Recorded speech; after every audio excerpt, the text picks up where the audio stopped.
kita masuk kepada tajuk kita, niat berjamaah. Kurungan 1, makmum wajib mengikut imam. Namanya pun sembahyang berjamaah, makmum wajib ikut imam. Tapi kadang-kadang pelik juga saya mikir, tiba-tiba je makmum jadi imam. Pelik juga. Dia terpacul dulu bergerak. Yang sering berlaku ialah ketika nak turun pada sujud, imam masih dalam on the way lagi, Allah, makmum dah terpacak dahi tempat sujud, makmum jadi imam. Padahal kita punya istilah sembahyang berjamaah itu makmum wajib niat mengikut imam, dengan niatnya, dengan pelaksanaannya. Jangan niat je tapi melaksanakannya tidak. Niat ikut imam, dan kemudian kita ikut apa yang kita niat itu. Bila kita niat ikut imam, tiba-tiba kita jadi imam, oh itu kamu sudah munafik di dalam niat. Munafik di dalam niat. Kamu sudah menyalahi janji kamu dengan Allah. Niat kamu mengikut imam, tiba-tiba kamu lepas dulu daripada imam, kamu sampai dulu, kamu menang. Rosak habis. Dia dikira sembahyang berseorangan jika tidak berniat berjamaah. Jika makmum tidak berniat berjamaah, dia dikira sembahyang berseorangan, kecuali dalam sembahyang fardu Jumaat. Kalau dia tidak berniat mengikut imam di dalam takbiratul ihram, sembahyang makmum ini tidak sah, sebab wajib niat mengikut imam di dalam takbiratul ihram untuk sembahyang fardu Jumaat. Tapi untuk sembahyang yang fardu yang 5 ni, dia wajib mengikut imam, tetapi bukan nak mengesahkan sembahyang. Cumanya wajib itu untuk melayakkan kita dapat pahala berjamaah. Maka dengan sebab itu, tidaklah wajib niat mengikut imam dalam sembahyang yang 5 itu dalam takbiratul ihram. Kita boleh lajakkan niat mengikut imam kerana Allah Ta'ala, walaupun mulut ni dah habis menyebut Allahu Akbar. Tapi kalau sembahyang fardu Jumaat tak boleh. Kena sempurnakan mengikut imam itu sebelum habis kita menyebut Allahu Akbar. Tapi kalau sembahyang berjamaah yang ni, yang fardu yang 5 ni, tak apalah kalau tak dapat nak masukkan mengikut imam dalam takbir, tak apa, tapi lajakkan sedikit. Bahkan kalau dia lupa sekalipun, rakaat pertama, rakaat kedua, dia belum lupa nak niat ikut imam, rakaat ketiga nanti niatlah ikut imam, macam itu. Tapi telah melakukan satu perbuatan yang makruh. Bila makruh, pahala berjamaah tak. Sembahyang berjamaah nyasar, tetapi pahala berjamaah tak dapat. Nanti kita jumpa benda itu. Jika tidak diniatkan dalam takbiratul ihram, tidaklah sembahyang. Ini sembahyang Jumaat. Maaf ya, ini kita naik balik tadi kurungan yang kedua. Itu kita dah melampaui tajuk yang lain. Imam meniatkan sebagai imam pada pertengahan sembahyangnya tidaklah makruh. Oh belum. Yang pertama tadi tak habis lagi. Jika imam tiada niat sebagai imam, tidaklah ia mendapat pahala jamaah dan dikira sembahyang bersendiri. Kita ulang balik daripada awal lah, senang.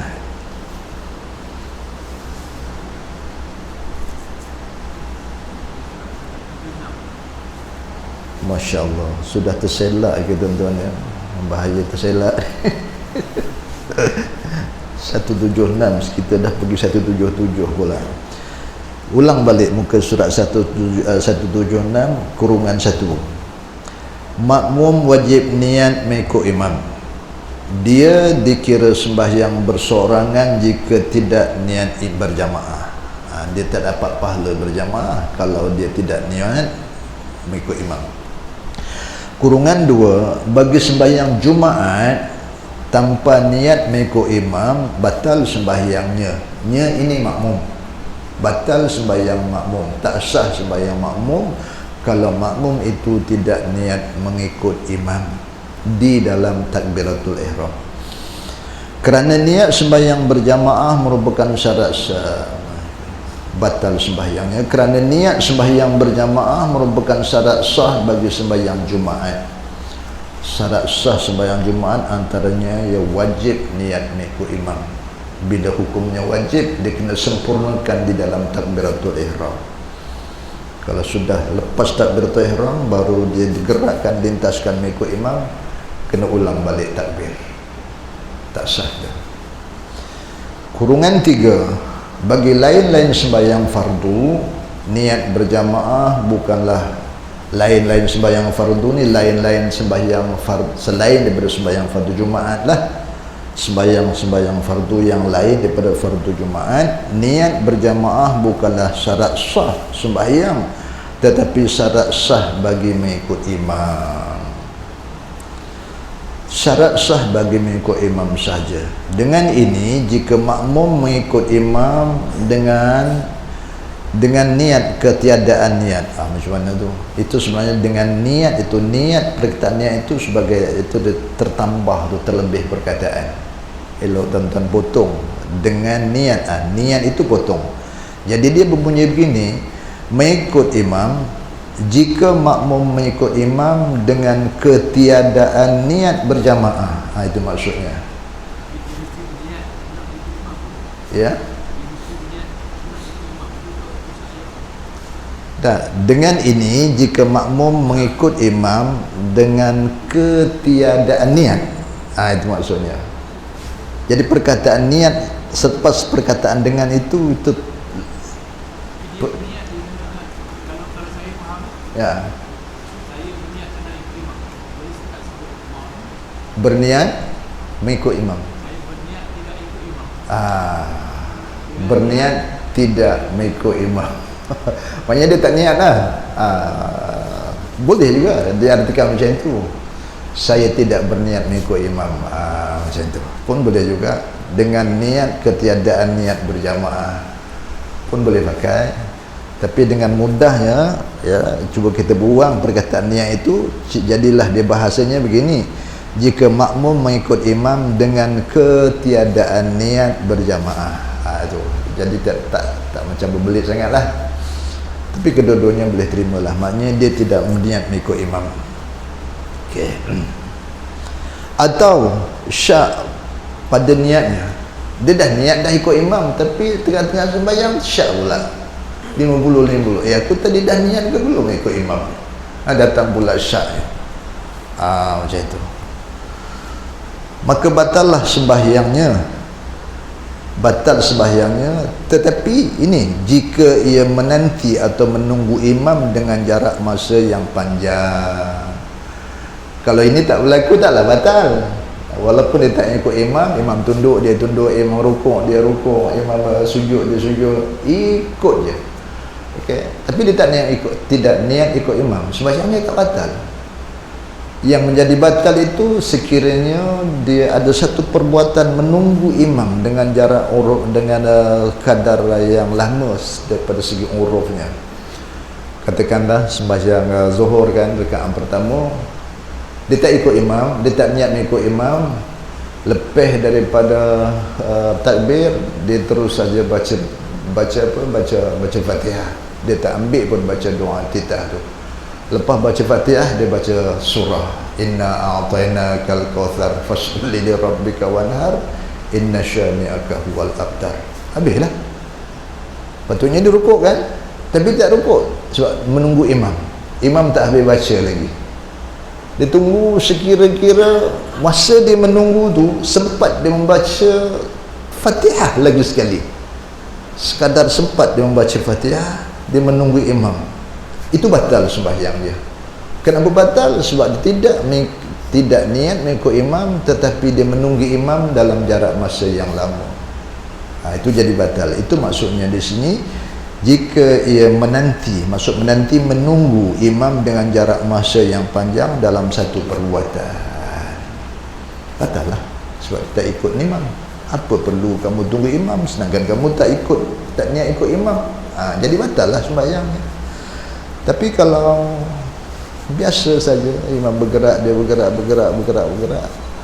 tak batal sembahyangnya, sebab tak ada perbuatan menunggu imam dalam jarak masa yang lama.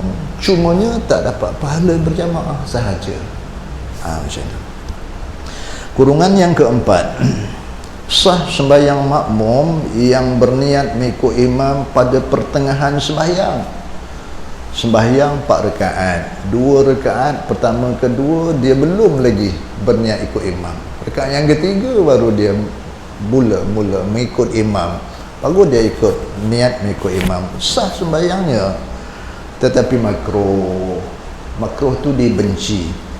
Sudahlah dibenci, makruh walaupun sah, tetapi tidak dapat pahala berjamaah.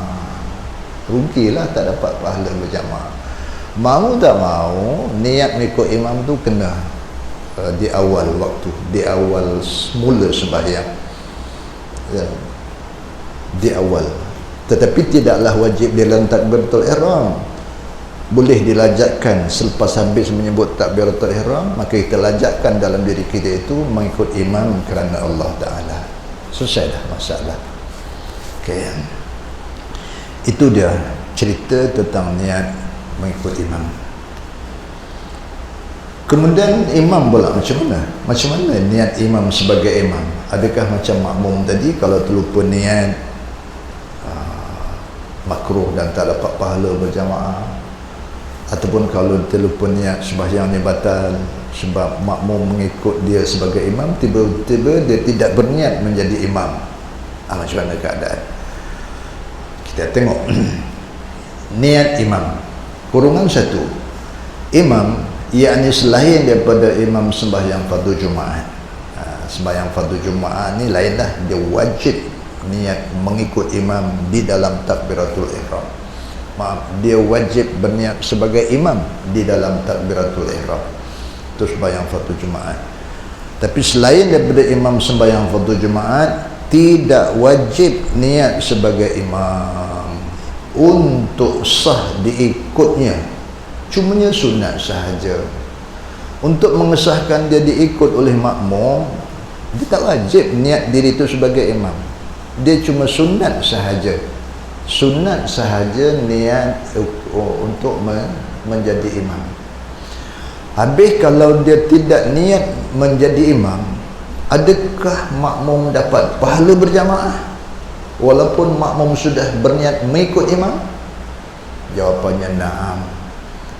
Makmum tetap juga dapat pahala berjamaah dengan sebab niatnya, walaupun si imam tidak berniat menjadi imam. Itu dia, sembahyangnya sah tapi dia tak dapatlah. Jika imam tiada niat sebagai imam, tidaklah ia mendapat pahala jamaah dan dikira sembahyang bersendiri. Pahalanya itu pahala sembahyang sendiri, tapi nisbah makmum dapat pahala berjamaah. Itu dia cerita. Kurungan kedua, imam meniat sebagai imam di pertengahan sembahyang. Macam mana? Di awal sembahyang tu dia lupa nak niat menjadi imam. Di tengah-tengah sembahyang, dah 2 rakaat lepas dah, masuk rakaat ketiga baru dia teringat menjadi imam. Okey. Sebagai imam, dia berniat menjadi imam pada pertengahan sembahyangnya. Tidaklah makruh.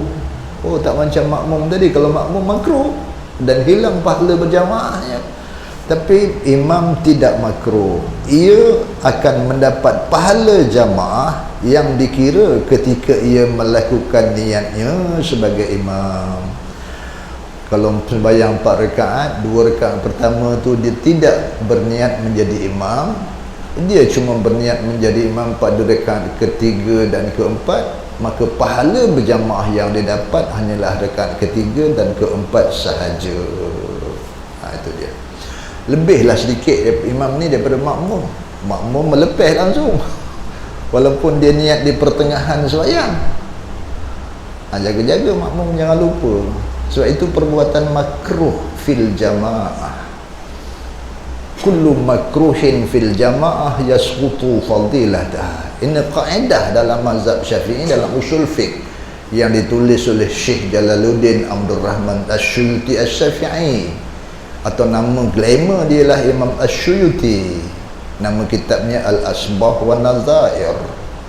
Muka surat 441 kitab Al-Asbah wa Nazair itu ada menyebut satu kaedah, kullu makruhin fil jamaah yasqutu fadilataha. Tapi yang ini bukan jamaah semuanya yang yasqutu, tapi dia sahaja yang terlibat, tak dapat pahala. Makmum yang tidak berniat makmum yang berniat di tengah-tengah sembahyang sahaja, sebab dia saja yang menanggung makruh itu. Habis pahala dia, habis. Kemudian niat sebagai imam dalam sembahyang Jumaat. Ini bagat. Imam niat menjadi imam dalam sembahyang Jumaat. Imam sembahyang Jumaat wajib meniatkan sebagai imam di dalam takbiratul ihram. Ya, itu sebab dulu kita bahas tentang niat. Bila sembahyang fardu Jumaat ada 4 perkara yang wajib, sama ada dia imam atau makmum. 4 perkara yang wajib kena disempurnakan muqaranah dengan takbiratul ihram, serentak dengan takbiratul ihram, iaitu qasad, ta'arud, ta'ayun, imaman kalau dia imam, makmuman kalau dia makmum. Itu 4 itu wajib. Okey. Di sini disebut lagi lah, imam sembahyang Jumaat wajib meniatkan sebagai imam dalam takbiratul ihram.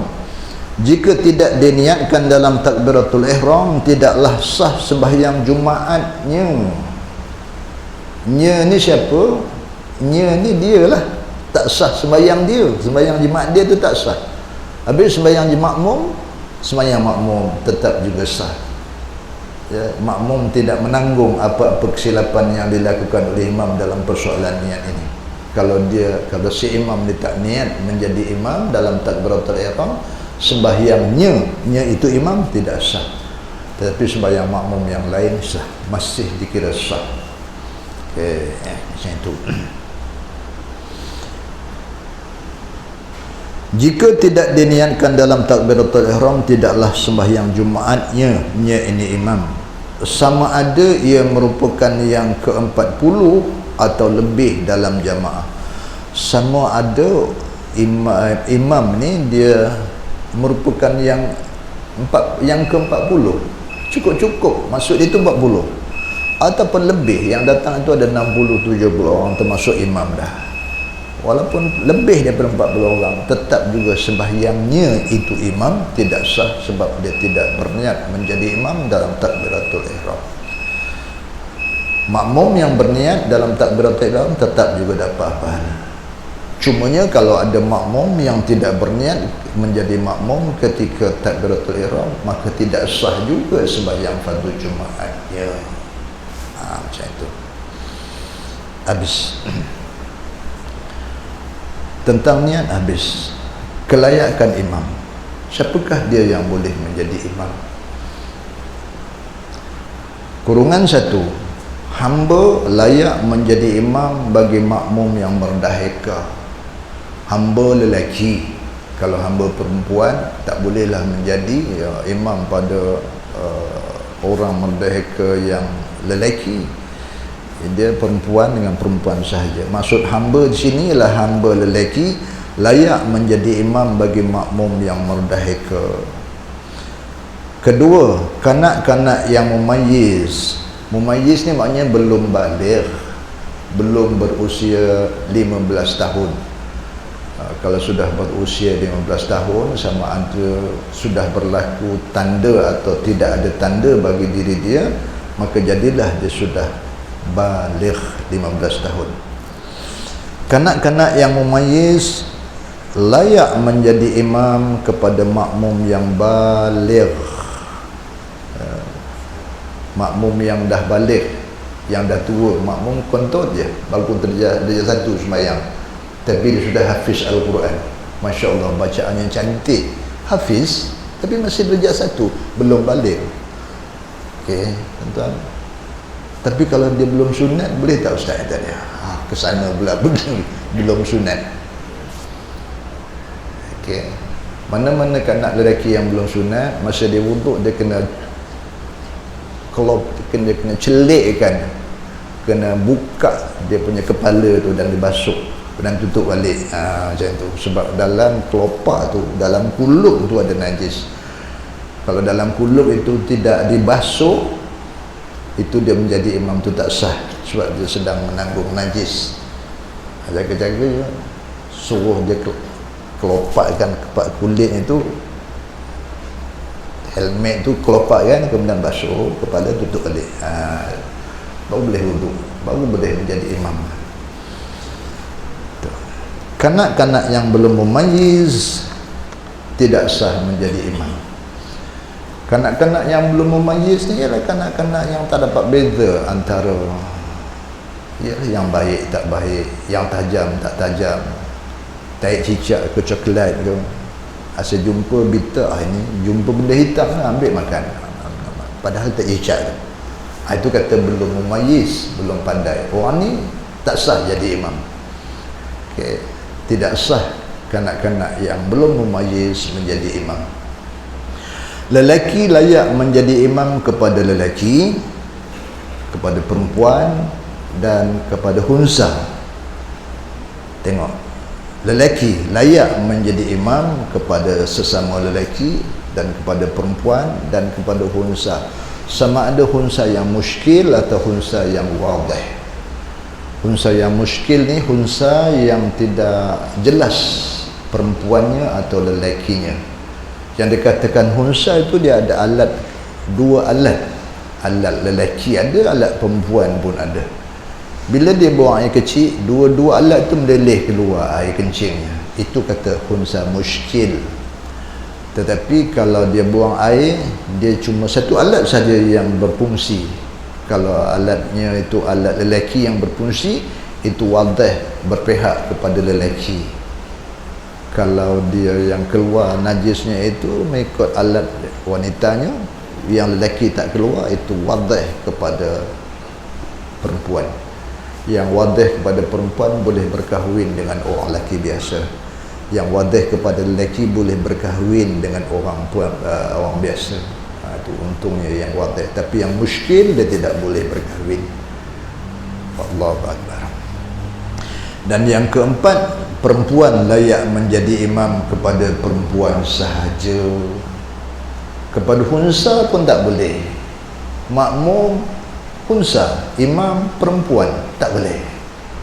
Bahkan hunsa pun tak boleh menjadi imam kepada hunsa. Ini bicara. Esok kita akan jumpa penjelasan dia lah. Hunsa tidak boleh menjadi imam kepada hunsa. Teruk jugalah hunsa ni.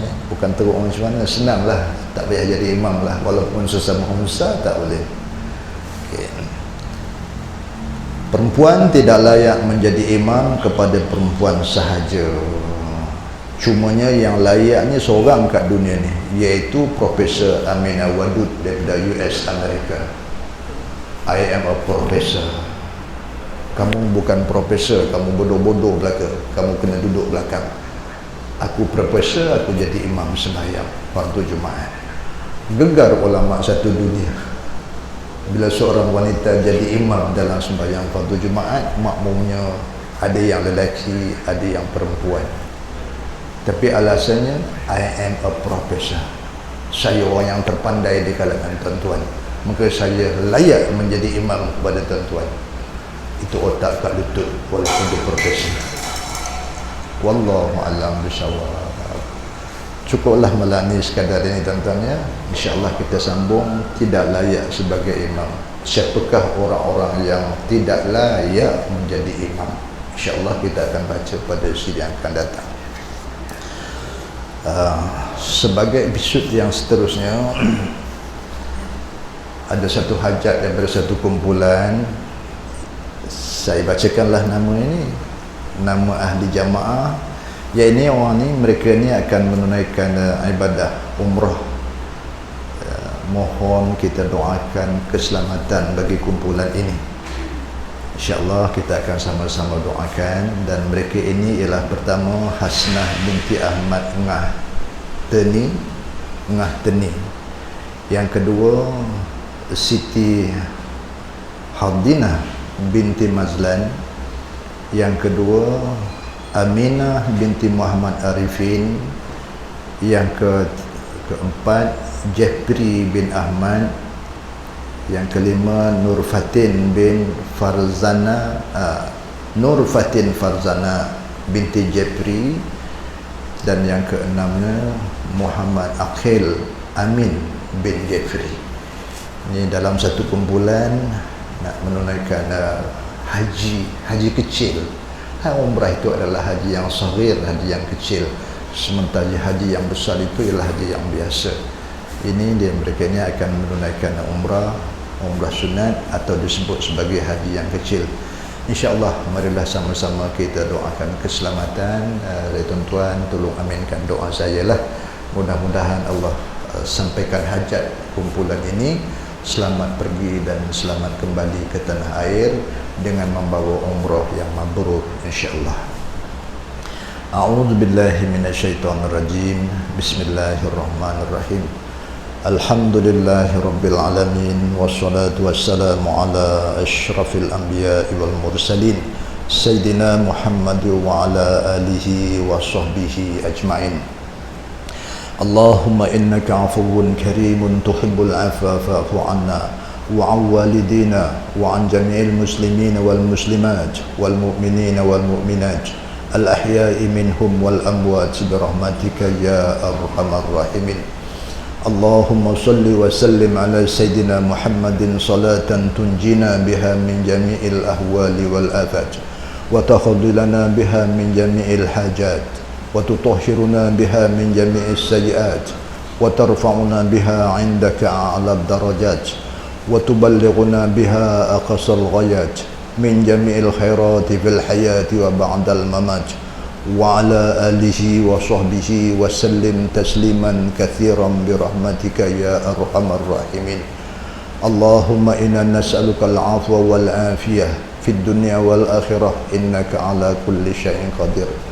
Allahumma inna nas'aluka li sahibina sahibil hajat hajjan mabrura wa sa'yan mashkura wa tijaratan lan tabur. Allahumma inna nas'aluka li sahibina sahibil hajat hajjan mabrura wa sa'yan mashkura wa tijaratan lan tabur. Allahumma inna nas'aluka li sahibina sahibil hajat hajjan mabrura wa sa'yan mashkura wa tijaratan lan tabur ya arhamar rahimin. Allahumma ahyina bil iman wa amitna bil iman wa syurna bil iman وأدخلنا الجنة مع الإيمان. اللهم ثبتنا مع الإيمان وأخرجنا من الدنيا مع الإيمان وخدم لنا من الجن مع الإيمان. اللهم عافنا من كل بلاء الدنيا وعذاب الآخرة. اللهم عافنا من كل بلاء الدنيا وعذاب الآخرة. اللهم عافنا من كل بلاء الدنيا وعذاب الآخرة وشر الدنيا وشر الآخرة. غفر الله لنا ولهم برحمتك يا أرحم الراحمين. اللهم أنزل علينا وعلى سائر أرواح أمواتنا المسلمين والمسلمات والمؤمنين والمؤمنات. اللهم أنزل الرحمة والشفاعة والمغفرة علينا وعلى سائر أرواح أمواتنا المسلمين والمسلمات والمؤمنين والمؤمنات وارفع لهم الدرجات وكفر عنهم السيئات وأدخلهم جنة مع الآباء والأمهات. يا أيتها النفس المطمئنة ارجعي إلى ربك راضية مرضية فادخلي في عبادي وادخلي جنتي. اللهم ربنا إننا سمعنا مناديا ينادي للإيمان أن آمنوا بربكم فآمنا. ربنا فاغفر لنا ذنوبنا وكفر عنا سيئاتنا وتوفنا مع الأبرار. ربنا وآتنا ما وعدتنا على رسلك ولا تخزنا يوم القيامة إنك لا تخلف الميعاد. ربنا آتنا في الدنيا حسنة وفي الآخرة حسنة وقنا عذاب النار. اللهم اختم لنا بحسن الخاتمة ولا تختم علينا بسوء الخاتمة. اللهم ربنا تقبل منا دعاءنا إنك أنت السميع العليم وتب علينا إنك أنت التواب الرحيم. wa sallallahu ala sayyidina Muhammad wa ala alihi wa sahbihi wa sallam. Subhana rabbika rabbil izzati amma yasifun wa salamun alal mursalin walhamdulillahi rabbil alamin. Taqabbalallahu minkum. Subhanakallahumma wa bihamdik asyhadu an la ilaha illa anta wa astaghfiruka wa atubu ilaik. Bismillahirrahmanirrahim. Wal 'asr innal insana lafi khusr illa alladhina amanu wa 'amilus solihati wa tawassaw bil haqq wa tawassaw bis sabr. Sadaqallahul 'azim. Wabillahil hidayah wa taufiq. Wassalamu alaikum warahmatullahi wabarakatuh.